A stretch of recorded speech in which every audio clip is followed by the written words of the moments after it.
मैं मोदी जी पर एक कविता सुना। हाँ सुनाओ ना, बिल्कुल सुनाओ। सुनिए। अच्छा, एक बार जो सुनना चाहते हैं मोदी जी पर वो हाथ उठाएं। लो जी, सब बड़ी सुनना चाहते हैं। अभी रुचि खत्म नहीं हुई ना। इसी बात को ही सुनने के लिए बैठे हुए हैं कि मोदी जी पर आप सुनाएंगे क्या। यही तो आश्चर्य करोगे आपकी मोदी जी पर सुनाऊंगा क्या। एक शब्द खिलाफ नहीं बोलूंगा, एक शब्द उनके पक्ष में नहीं बोलूंगा। और उसमें कविता में हरिओम पवार जिंदा है। मेरी आज भी मान्यता है, जब मैंने 40 साल पहले कविताएं लिखनी शुरू की तब मैंने इस सिद्धांत को स्वीकार लिया था, कविताएं सरकारों का समर्थन नहीं होती। जब जब कविताओं ने सरकारों के समर्थन किए, या तो कविताएं मर गई या सरकार गिर गई। मैंने जीवन भर सरकारों का समर्थन किया ही नहीं। एक कविता लिखी, वाजपेयी साहब ने जब परमाणु विस्फोट किए तो मैं अपने को रोक नहीं पाया, मैंने उनके परमाणु विस्फोट के समर्थन में एक लंबी कविता लिख मारी और उन्हीं को जा सुनाई। बड़े खुश हुए, बहुत अच्छी लिखी है। मैंने कहा जी, दो बातें होंगी, या तो मेरी कविता बचेगी या आपकी सरकार बचेगी। और कुछ दिन बाद इतिहास में लिखा हुआ है, कविता बची सरकार गिरी। उसके बाद मैंने सरकारों के पक्ष में नहीं लिखा। अच्छा, पिछले दिनों साहब मुझे ये स्वीकार करने में कोई संकोच नहीं है, मैं छिपाऊं भी तो छिपती तो है नहीं बात। मैं बाबा रामदेव के साथ काम करता हूं। जिस सरकार को हटाना चाहते थे, बाबा रामदेव जो आंदोलन चला रहे थे, शायद उसमें कहीं आगे पीछे इधर उधर मैं भी था, गजेंद्र भी था, मैं था, गजेंद्र था, हम बाबा के साथ थे। हालांकि हमें ये नहीं पता था बाबा क्या चाहते हैं। ये हमें आज भी नहीं पता कि बाबा क्या चाहते हैं। ये पता है कि वो 3000 परिधान ला रहे हैं। परिधान एक नई रेंज लेके आ रहे हैं, वो एक अलग विषय है। अच्छा, जिनको हटाना था वो हटा दिए, जिनको लाना था वो ला दिए। अब हम करें क्या। यूनिवर्सिटी से रिटायर हो गया मैं, और कोई काम बचा नहीं। तो मैंने एक ऐसी कविता लिखी है, एक शब्द पक्ष में नहीं है उनके, एक शब्द खिलाफ नहीं है उनके, और ये देश बोलता है कविता में। मैं आपको ये कविता सुना देता हूँ, पूरी नहीं, उसका थोड़ा हिस्सा सुना देता हूँ। समय की जो सीमाएं हैं, 1 बजे तक की आयोजकों को परमिशन है। देखिए, मैं कई बार मैं उस कानून को तोड़ने का हिस्सा बन जाता हूं जो बनवाने में मैं कभी योगदान था मेरा। 1996 में सुप्रीम कोर्ट में सबसे पहले जो जनहित याचिका दायर हुई थी साउंड पॉल्यूशन रोकने के लिए, वो हम लोगों ने की थी। मेरठ के कुछ प्रोफेसर्स ने मिलकर की थी, उनमें मैं भी था, मेरे भी दस्तखत थे कि देश में 10 बजे के बाद लाउड स्पीकर नहीं बजने चाहिए, ये नॉइज पॉल्यूशन है, साउंड पॉल्यूशन है, ये बंद होना चाहिए। सुप्रीम कोर्ट का जनहित पर पहला फैसला 1996 में जब आया था, वो हमारे कारण आया था। और अब इसको अक्सर मैं ही तोड़ता हूँ। क्या मैंने कहा ये पंगा किसके कारण पैदा हुआ। नहीं, ये जरूरी है, लेकिन अब छूट होती है, 15 दिन की छूट हुई बाद में। सुप्रीम कोर्ट ने कहा 1 साल में 15 दिन ऐसा कोई नियम लागू नहीं होगा, तो उन 15 दिन में से आज 1 दिन है।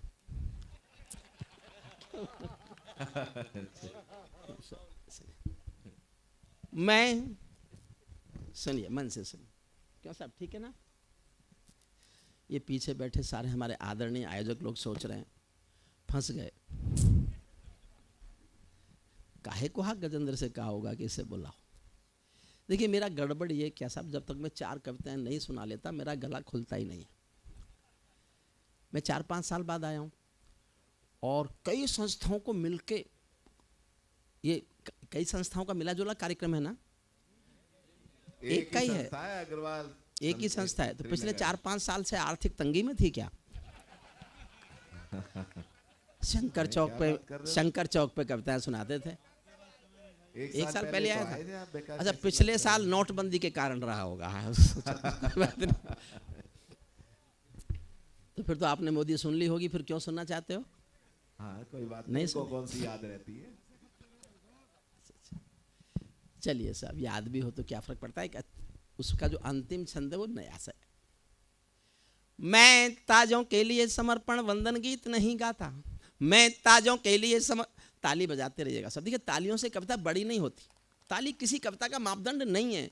लेकिन मुश्किल ये हो गई इस देश में कि जब ताली नहीं बज रही होती है ना, तो हमारे मन में ख्याल कि मुझे कुछ भी नहीं गम था अगर गम था तो ये गम था, मेरी कश्ती जहां डूबी वहां पानी बहुत कम था।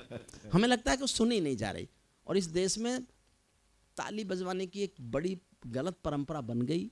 ये रोग हो गया कवियों को कि वो तालियों की गड़गड़ाहट में कविता पढ़ने लगे। ताली नहीं बजे तो उन्हें कुछ कमी नज़र आती है। कोई ताली कविता का मापदंड नहीं है, मैं खुद स्वीकारता हूँ, लेकिन अब एक दिन में तो हम ठीक हो नहीं सकते। आप ये उम्मीद करो कि हम राम का मंच है एक दिन में ठीक हो जाए, तो बता अच्छा जहाँ लगे बजाते हैं। मैं ताजों के लिए समर्पण वंदन गीत नहीं गाता, दरबारों के लिए कभी अभिनंदन गीत नहीं गाता, गौन भले हो जाऊं लेकिन मौन नहीं हो सकता मैं। चौथी पंक्ति समझ जाओगे तो मेरी पूरी कविता समझ जाओगे। एक पंक्ति पर मेरी पूरी कविता की आत्मा टंगी है। मैं ताजों के लिए समर्पण वंदन गीत नहीं गाता, दरबारों के लिए कभी अभिनंदन गीत नहीं गाता, गौन भले हो जाऊं लेकिन मौन नहीं हो सकता मैं। पुत्र मोह में शस्त्र त्याग कर द्रोण नहीं हो सकता मैं। पुत्र मोह में शस्त्र, सल्यूट, वाह। पुत्र मोह में शस्त्र त्याग कर द्रोण नहीं हो सकता मैं। कितने ही पहरे बैठा दो मेरी क्रुद्ध निगाहों पर, मैं दिल्ली से बात करूंगा भीड़ भरे चौराहों पर। मैं गाथा वाचन करता हूँ सिंहासन परिवर्तन की, अच्छे दिन आने वाले हैं नारों के आकर्षण की। कभी किसी भी प्रलोभन में मेरी कलम नहीं बिकती, कभी किसी भी प्रलोभन में मेरी कलम नहीं बिकती, और किसी भी डर के आगे दिन को रात नहीं लिखती। मैं शब्दों की क्रांति ज्वाल हूँ वर्तमान को गाऊंगा, जिस दिन मेरी आग बुझेगी मैं उस दिन मर जाऊंगा। जिस दिन मेरी आग बुझेगी मैं उस दिन, जिस दिन मेरी आग बुझेगी मैं उस दिन मर जाऊंगा।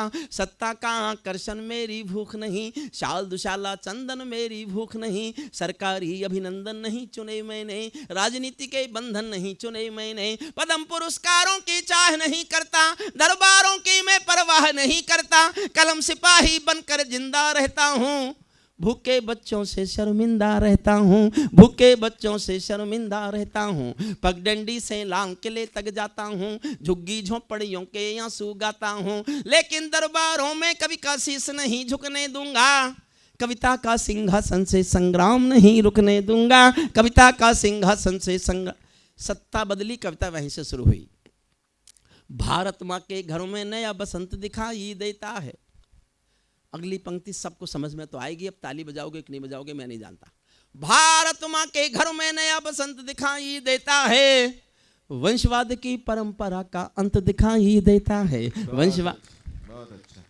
ये जगबीर राठी के घर गया मैं, तो वहाँ एक चौधरी बैठे थे हरियाणा के। वो चौधरी बोले भाई इस बार मोदी नहीं आता। मैंने कहा जी अच्छा नहीं आता, कौन आएगा? बोले भाई दूसरा एक चौधरी और बैठा था, बोले भाई भी मायावती जी आ सकें, ममता जी आ सकें, अखिलेश जी आ सकें, राहुल जी आ सकें, शरद पवार आ सकें, सबके नाम लिए। तो पहला वाला चौधरी बोला भाई जब सत्यानाश होना ही है तो फिर सपना चौधरी के बुरी है। और अच्छे, क्या बात है।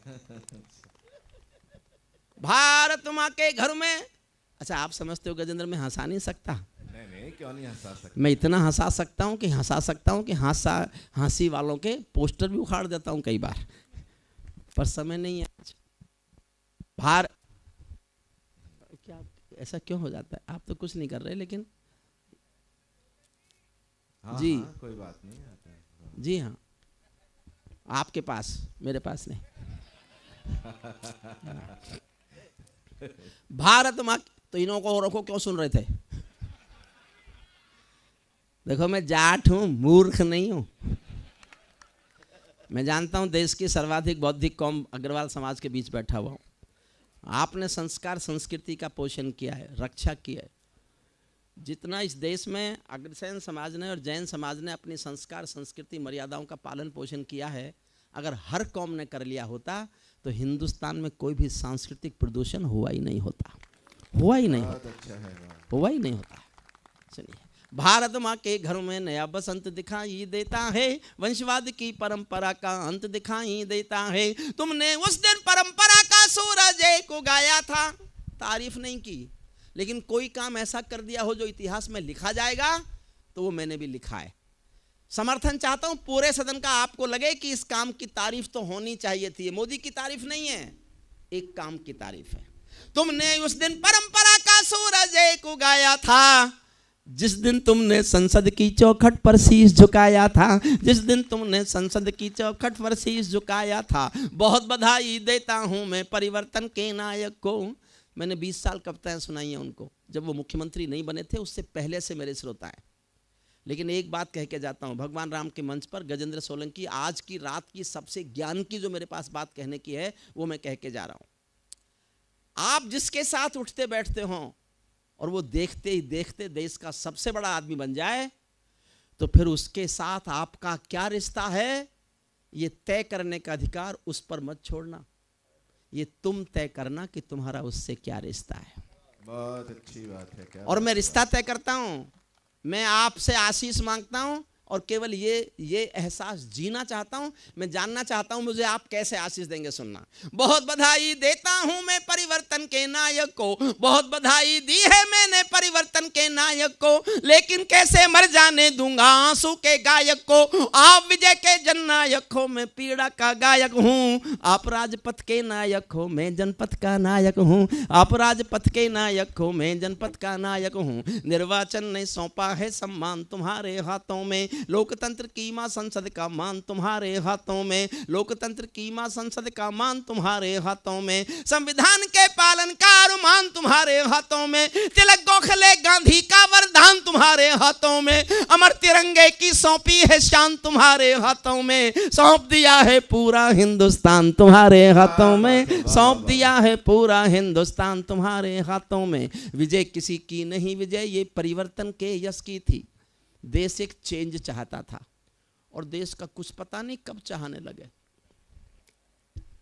विजय किसी की नहीं, विजय ये परिवर्तन के यश की थी और पराजय गांधी जी के बंदर के अपयश की थी। 10 सालों तक बैसाखी से तारे टूटे मौन रहे, घोटालों पर घोटालों के अनबम फूटे मौन रहे, हर घटना दुर्घटना पर मौनी बाबा हो जाते थे, हनुमान चालीसा सीने पर रखकर सो जाते थे। जिस ईमानदार के घर में कौल दलाली पलती हो, उस दब्बू ईमानदार के पाप नहीं छिपने दूंगा, कविता का सिंहासन से संग्राम नहीं रुकने दूंगा। कविता का थोड़ी छोटी करता हूं, एक छंद सुनिए। उसमें हरिओम पंवार बोलता है, जो मूल हरिओम पंवार है, जिसको देश ने बहुत, मैं ऐसा महसूस करता हूं, ये भले ही मैं अपनी कॉपी खुद जांच रहा हूं कि देश मुझे बहुत बहुत प्यार करता है, बहुत प्यार करता है। आप भी बहुत प्यार करते हैं। जो इस हरिओम पंवार को देश प्यार करता है, वो हरिओम पंवार बोलता है, सुनना, हमने कई व्यथा भोगी हैं जनादेश नाकामी की। मैं कहने की हिम्मत कर रहा हूं, मौन मत होके सुनना, मौन होके मत सुनना। हमने कई व्यथा भोगी हैं जनादेश नाकामी की, ये परिवर्तन चढ़ ना जाए भेंट कहीं बदनामी की। जिंदा कौमें कभी झूठ की जय जयकार नहीं करती, जिंदा कौमें कभी झूठ की जय जयकार नहीं करती, भीगी पलकें सिंहासन वालों को प्यार नहीं करती, व्यापारी की पीड़ा को जो भी दरबार नहीं सुनता, उसका भाषण लाल किला भी बारंबार नहीं सुनता, उसका भाषण लाल किला भी बारंबार नहीं सुनता। इस सवाल का उत्तर क्या है, मैं किसको समझाऊं क्या, मेरी समझ नहीं आया तो जनता को बतलाऊं क्या, सत्ताधीशों के अधरों पर पहरा क्यों हो जाता है, कभी कभी सिंहासन गूंगा बहरा क्यों हो जाता है, कभी कभी सिंहासन। और मैं कहां तक जा सकता हूं कविता में, यहां तक शायद मैं ही जा सकता हूं, बस सुनना।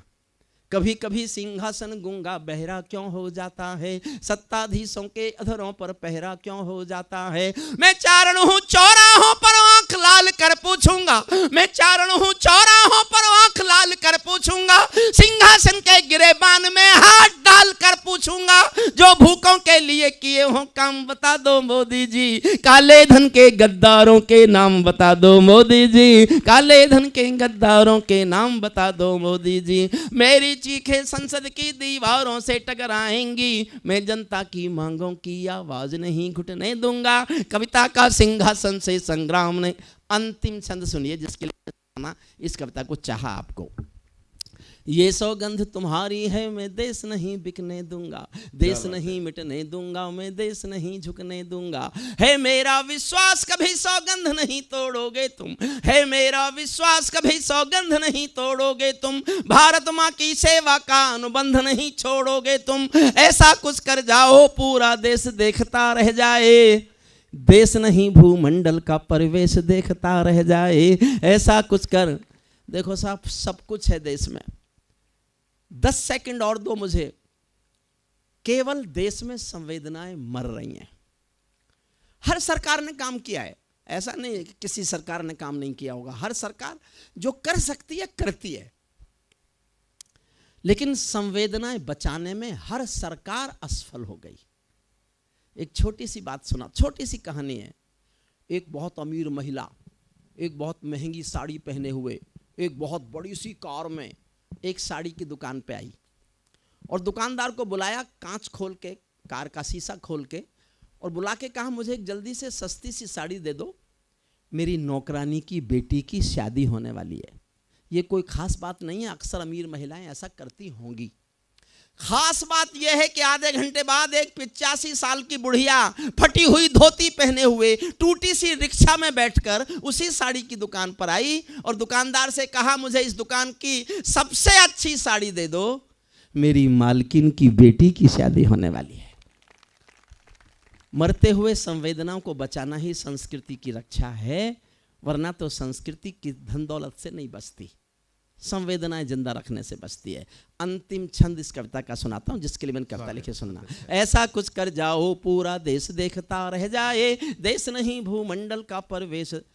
12 लाइन है, ये मेरी 12 डिमांड है सरकार से, आपकी ओर से हैं, जनता की ओर से हैं, देश की जनता की ओर से हैं।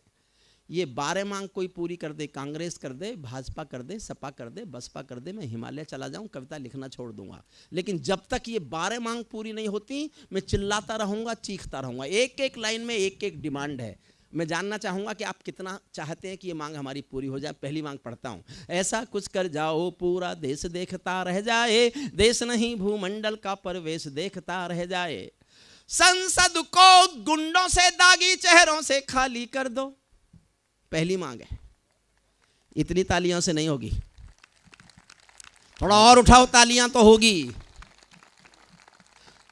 एक एक लाइन में एक एक मांग सुनाना चाहता हूं। संसद को गुंडों से दागी चेहरों से खाली कर दो, भूखे मरते हुए किसानों के घर खुशहाली भर दो। भूखे मरते हुए, सल्यूट, आपने मेरी बात को पकड़ लिया। भूखे मरते हुए किसानों के घर खुशहाली भर दो। युवा खून बेरोजगार है ये अफसोस खत्म कर दो। भ्रष्ट व्यवस्था से उपजा है जो आक्रोश खत्म कर दो। कश्मीर में भारत माँ की जयकारों के स्वर दे दो। बहुत अच्छा है, क्या बात है, वाह वाह। आदरणीय मोदी जी लाए जापान का प्रधानमंत्री, चीन का राष्ट्रपति, इजराइल का प्रधानमंत्री, और तीनों को अहमदाबाद ले गए। अहमदाबाद में रोड शो अपने घर में। मैं इस दिल्ली में खड़ा होकर बोल के जाता हूं अग्रसेन समाज के अग्रसेन जयंती के इस मंच पर कि आदरणीय मोदी जी, ये देश आपको जम्मू कश्मीर के श्रीनगर के लाल चौक पर रोड शो करते हुए देखना चाहता है। रोड शो करते हुए देखना चाहता है। और आप दिल्ली के लोग हैं, इस दर्द को जानते होंगे। ये दर्द आपने सहा हो। मैं 28 साल से इस आंसू को पी रहा हूं, 28 साल से दर्द चीख रहा हूं।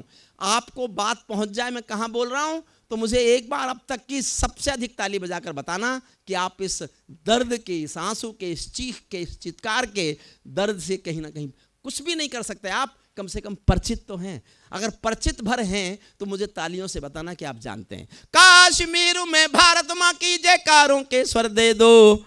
हर विस्थापित कश्मीरी पंडित को उसका घर दे दो। हर विस्थापित कश्मीरी पंडित को उसका घर दे दो। खेलों को नेताओं से, पूंजीपतियों से मुक्त करो। माँ बहनों बेटी का जीना स्वाभिमान से युक्त करो। झोपड़ियों को मत सिखलाओ तौर तरीका जीने का। उन्हें मैसर कर दो केवल अच्छा पानी पीने का। उन्हें मैसर कर दो केवल अच्छा पानी पीने का। नंगे बदन लिए फिरते हैं ख्वाहिश एक लंगोटी की। खाली पेट लिए बैठे हैं उम्मीदें 2 रोटी की। कहीं भूख से कोई बच्चा मर ना जाए, याद रहे 10 करोड़ भूखी पीढ़ी की याद तुम्हें फरियाद रहे। तुम चाहो तो भारत के घर घर को देवालय दे दो। तुम चाहो तो भारत के घर घर को देवालय दे दो। लेकिन सबसे पहले झोंपड़ियों को शौचालय दे दो। लेकिन सबसे पहले झोंपड़ियों को शौचालय दे दो।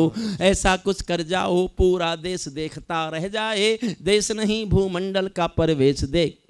अंतिम पंक्तियां सुन लीजिए और यहीं विदा करते हैं। गजेंद्र सोलंकी आएंगे, कोई आदरणीय आयोजक आएंगे आपको भी धन्यवाद देंगे, कवियों को भी धन्यवाद देंगे। देखो साहब, भारत में पक्षपात खत्म हो जाए ये तो कभी हो नहीं सकता, भ्रष्टाचार खत्म हो जाए ये भी नहीं हो सकता। बड़ी मेहनत से पाला पोसा है हमने, तो एक लाइन का पक्षपात तो मेवे से भी हो गया है, आखिरी लाइन का, और आपकी तालियां उसको मंजूर करेंगी।